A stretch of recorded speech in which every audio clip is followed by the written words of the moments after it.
तो चलिए जय हिंद, जय श्री राधे राधे। तो जैसा कि मालूम हो आप सभी को कि हम लोग का करंट अफेयर क्लास चलता है, करंट डे हम लोग को चल जाता है। तो आज 5 मार्च का करंट अफेयर का क्वेश्चन है, जो कि आज देखिएगा, जो कि टोटल 12 क्वेश्चन है। ठीक है, तो देखिए आज का जो कि पहला नंबर आपका क्वेश्चन है, देखिए आपके बोर्ड पे दिखाई दे रहा होगा। एक है कि आंध्र प्रदेश में जो कि मानव वन्यजीव संघर्ष को कम करने के लिए कौन सा प्रोजेक्ट चलाया गया है। ऑप्शन आपका प्रोजेक्ट हनुमान, प्रोजेक्ट सीताराम या हरि जीवन। ठीक है, तो कौन सा प्रोजेक्ट चलाया गया है, ये लॉन्च किया गया है आंध्र प्रदेश सरकार के द्वारा। ठीक है, तो आप देखिएगा बाबू कि ये जो प्रोजेक्ट चालू किया गया है आंध्र प्रदेश, जो कि मानव वन्यजीव संघर्ष को कम करने के लिए, तो ये चला गया प्रोजेक्ट हनुमान। ठीक है, ये प्रोजेक्ट हनुमान लॉन्च किया गया है। अब ये प्रोजेक्ट हनुमान है क्या और किसने लॉन्च किया है, तो आपको पता है कि अभी वर्तमान में आंध्र प्रदेश के सीएम कौन है, तो चंद्र नायडू साहब है। और वहाँ के जो कि डिप्टी सीएम कौन है, तो पवन कल्याण है। ठीक है, जो कि आप बहुत बड़े आप जानते होइएगा कि एक फिल्म के जो कि अभिनेता है। ठीक है, पवन कल्याण जी, तो उनके द्वारा ये जो कि प्रोजेक्ट हनुमान लॉन्च किया गया। इसमें क्या है ना कि अभी जानते हैं कि पूरा लोग की पेड़ पौधा के काटना, जंगल एकदम लोग काटने में भिड़ चुका है। तो उस अवस्था में जो जंगली जानवरें हैं, तो उनके खाना पीना में दिक्कत हो रहा है, रहने में दिक्कत हो रहा है। तो कभी कभी खाना को तलाश करते करते शहर की तरफ या गांव की तरफ चले जाते हैं। और गांव की तरफ आने के बाद क्या होता है कि जो मनुष्य है और जो जानवर है, उनके बीच समझे कि माहौल थोड़ा गर्म सा हो जाता है। यह जानवर आदमी के ऊपर अटैक कर देता है, तो आदमी घायल हो जाता है या मृत हो जाता है। या आदमी समझे कि कोई सुविधा जानवर, तो उसको घायल चोटिल कर देता है या मार देता है। तो इस दिक्कत को लेकर पवन कल्याण साहब जो है वहाँ के डिप्टी सीएम है, उन्होंने एक प्रोजेक्ट लॉन्च किया जिसका नाम है हनुमान। इसके तहत क्या होगा कि जितने भी वाइल्ड लाइफ सेंचुरी है, यानी जो वन जीव अति है अभ्यारण्य, तो उसके जो सीमावर्ती जो गाँवें हैं, जो सटे हुए, जो जंगल से सटे हुए, तो सब लोग कैमरे उमरे फिक्स किए जाएंगे और सारे जो तकनीकी जो ज़रूरत है उसको फिक्स किया जाएगा। और जब जानवर लोग भोजन वोजन की तलाश में किसी प्रकार अगर गांव में एंट्री करते हैं, तो लोगों को इस बात को सूचित किया जाएगा कि हाँ, आपके गांव में या शहर में ये जानवर एंट्री किए हैं भोजन वोजन की तलाश में। आप उससे घबराइएगा नहीं, उससे चुतिल नहीं कीजिएगा। आदमी जा रहा है उसको फिर अपन पकड़ लेगा। ठीक है, तो ऐसे में होगा कि अति बना रहेगा। तो ये पवन कल्याण साहब जो कि प्रोजेक्ट हनुमान लॉन्च किए। आज का जो कि दूसरा नंबर करंट अफेयर क्वेश्चन की बात करते हैं, तो पात्र निर्मात जो कि आयताकार, ठीक है, आयत, जिसे EIM योजना किस संस्था के द्वारा लॉन्च किया गया है। ठीक है, तो इसमें ऑप्शन है जब आप थोड़ा लंबी लंबी थी। ठीक है, बात समझ पा रहे, तो आपको हम एक ही आपको ऑप्शन दे दिए, जो आपका आंसर है उसी को।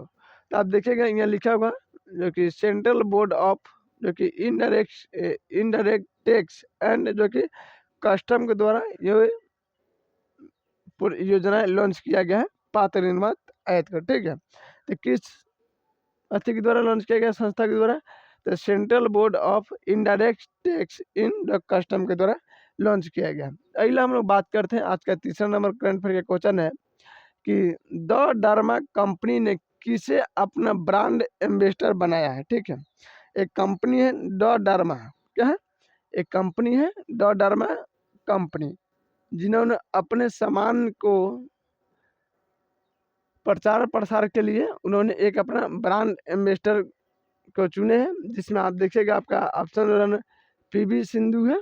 दूसरा नंबर आप ऑप्शन देखिएगा कि दीपिका पांडु कौन है। ठीक है, और तीसरा नंबर क्वेश्चन आप देखिएगा तो वह है आपका ऑप्शन सानिया मिर्जा। ठीक है, तो आपका जो कि जो द डर्मा कंपनी ने अपना ब्रांड एम्बेसडर किसको चुने हैं, तो सानिया मिर्जा को चुना है। किसको, सानिया मिर्जा को, जो कि आपको पता है कि सानिया मिर्जा भारत के एक टेनिस जो कि बहुत बड़े खिलाड़ी भी रही है, भले पाकिस्तान से भी जाकर रहती है, अलग बात है। ठीक है, अगला नंबर हम लोग बात करते हैं, पाकिस्तान के कोई कौन मिर्जा है उससे शादी हो गया, ठीक है, तो प्रेम भाई किसी से हो सकता है, बात खत्म, ठीक है।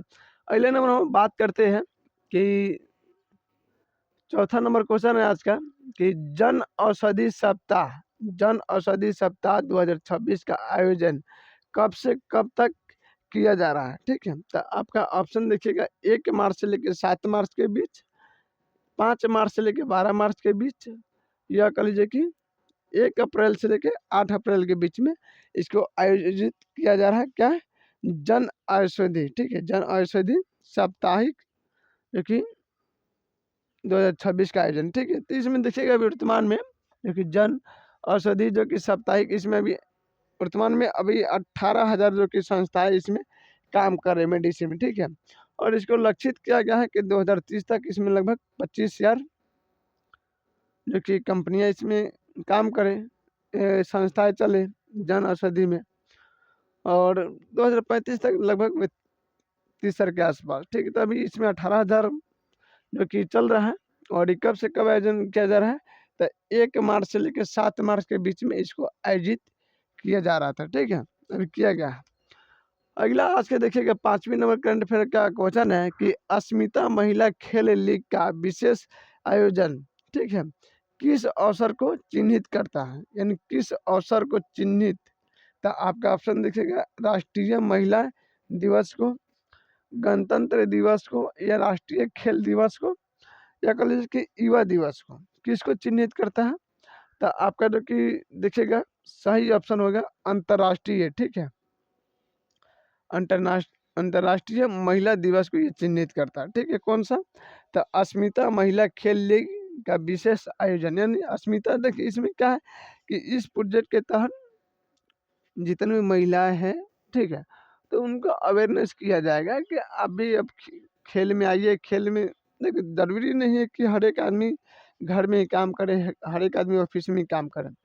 तो जिन लड़कियों का अगर खेल में रुचि है तो उनको ये प्रोत्साहन दिया जा रहा है, और महिलाओं को खेल में समझिए कि सहभागिता बनाने के लिए इनको इस प्रोजेक्ट को अथी शुरू किया जाता है या बैठक किया जाता है, ठीक है। तो इसकी चीज़ को चिन्हित करता है अस्मिता महिला खेल लीग, तो ये अंतर्राष्ट्रीय महिला दिवस को चिन्हित करता है।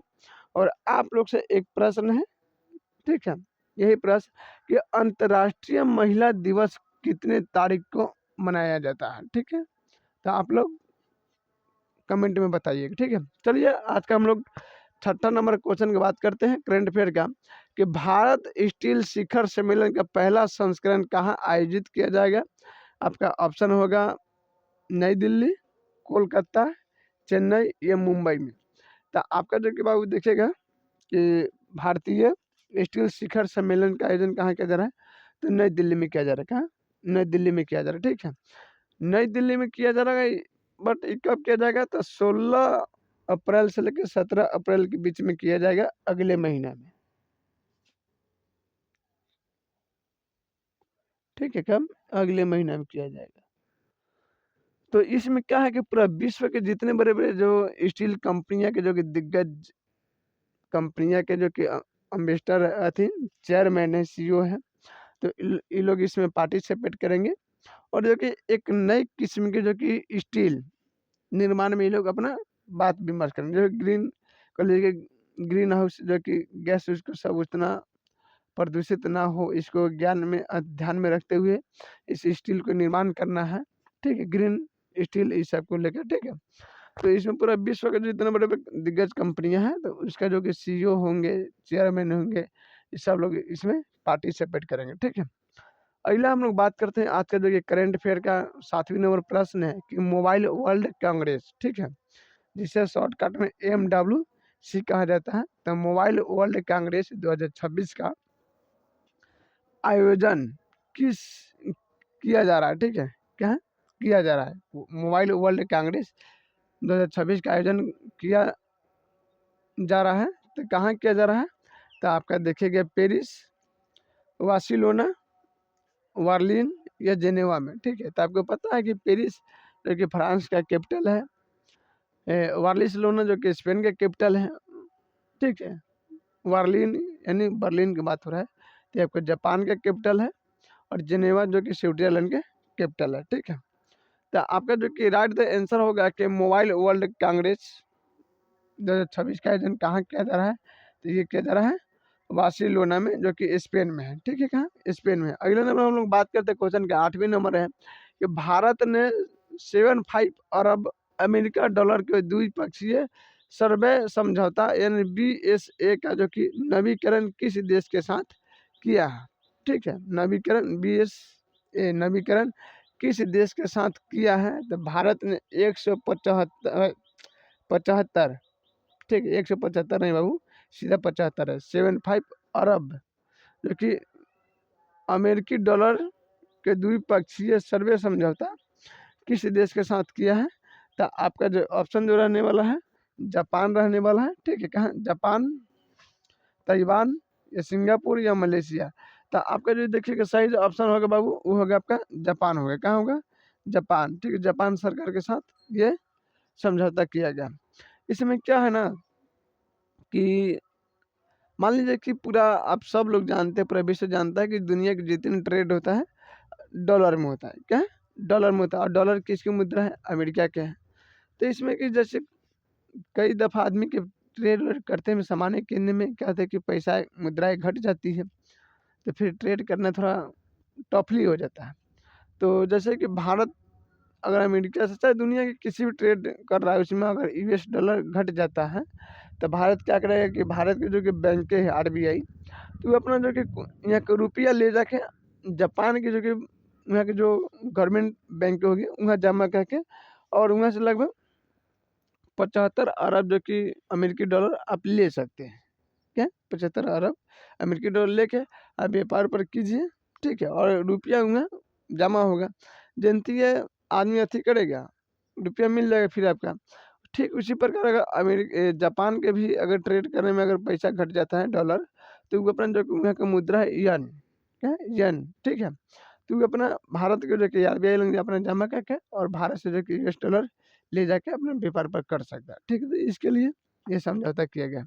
अगले नंबर हम लोग बात करते हैं क्वेश्चन का। ठीक है, जो कि आज का 9वीं नंबर प्रश्न है कि नई भूमिगत अंधी मछली, ठीक है, नई भूमिगत अंधी मछली जिसका नाम दिए गिटचक। ठीक है, गिटचक नकाना। ठीक है, गिटचक नकाना किस राज्य में खोजा गया है? ठीक है, नई भूमिगत अंधी मछली गिटचक नकाना किस राज्य में खोजा गया है? तो आपका ऑप्शन देखिएगा जो कि मध्य प्रदेश में, असम में, त्रिपुरा या मेघालय में। ठीक है, तो आपका ऑप्शन जो सही होने वाला है वो होने वाला है असम में। कहाँ बाबू? असम में। ठीक है, जो कि नई भूमिगत अंधी मछली यानी ये मछली अंधी है।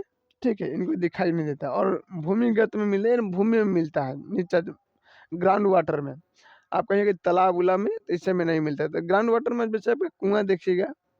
ठीक है, कुआं क्या है? Ground water. तो असम के कुआं से ही ये मछली जो कि अंधी मछली मिली है जिसका नाम गिटचक नकाना रखा गया। देखिए गिटचक का मतलब होता है क्या कि गिटचक का मतलब है कि एकदम पूरी तरह रेड।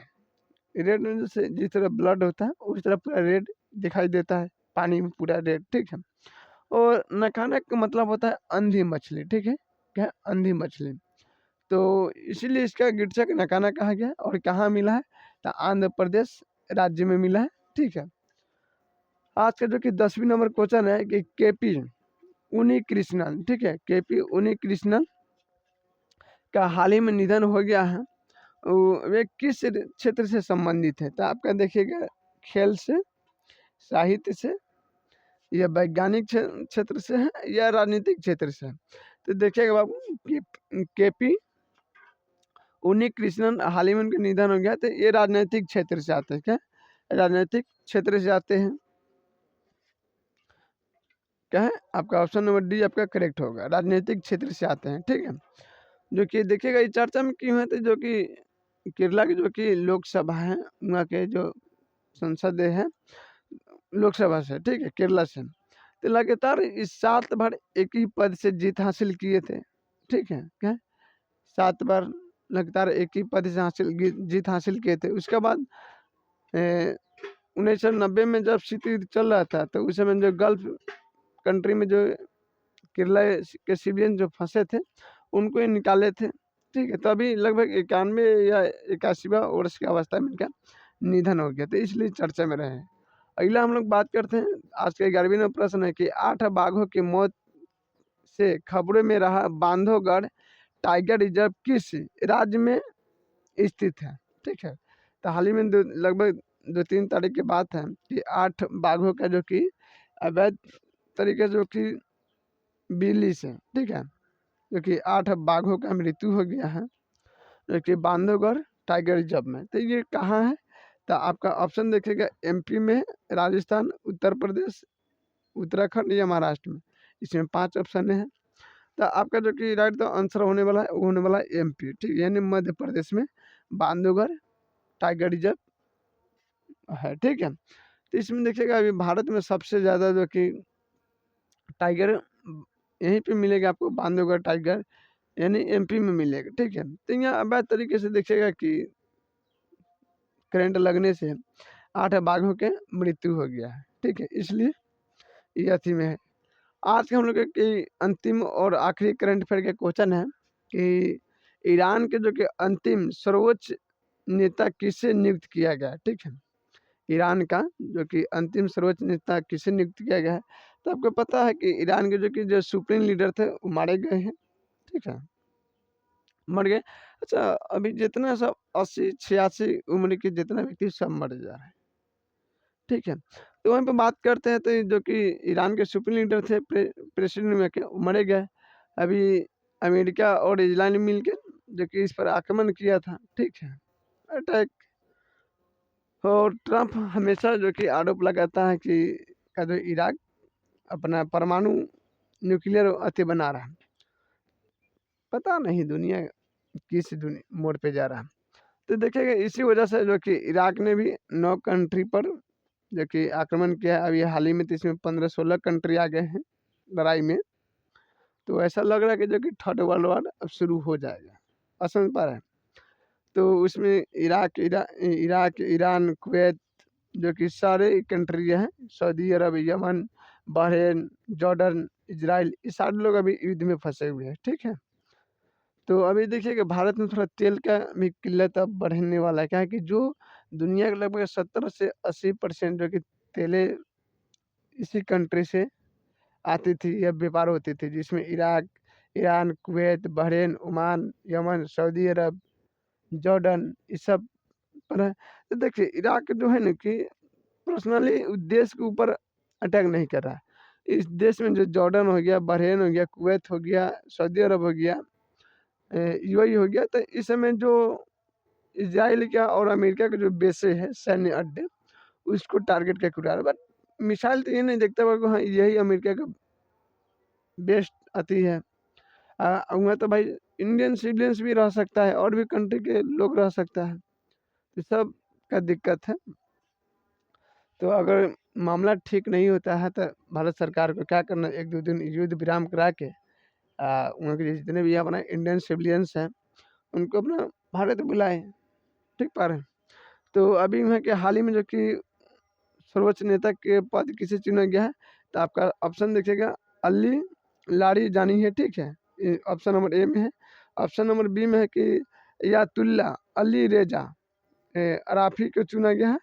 ये तीसरा नंबर है कि मसूद पेजे पेजेशियन को चुना गया। तो आपका ऑप्शन नंबर सही जो होगा अयातुल्ला देखिए अली रेजा अराफी को चुना गया है।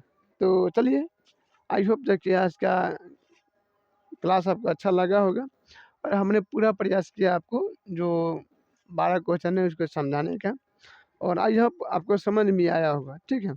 तो अपना जो फीडबैक जो कि ज़रूर बताइएगा, और जो कि अच्छा लगे तो लाइक कमेंट शेयर जरूर कीजिएगा। क्या क्या आप लोग का यही हम लोग का थोड़ा मोटिवेशनल का काम करता है, ये सोर्स रहता है, ठीक है। तो चलिए ठीक है, हम लोग फिर मिलेंगे अगले नेक्स्ट क्लास में। तब तक जय हिंद, जय श्री राधे राधे।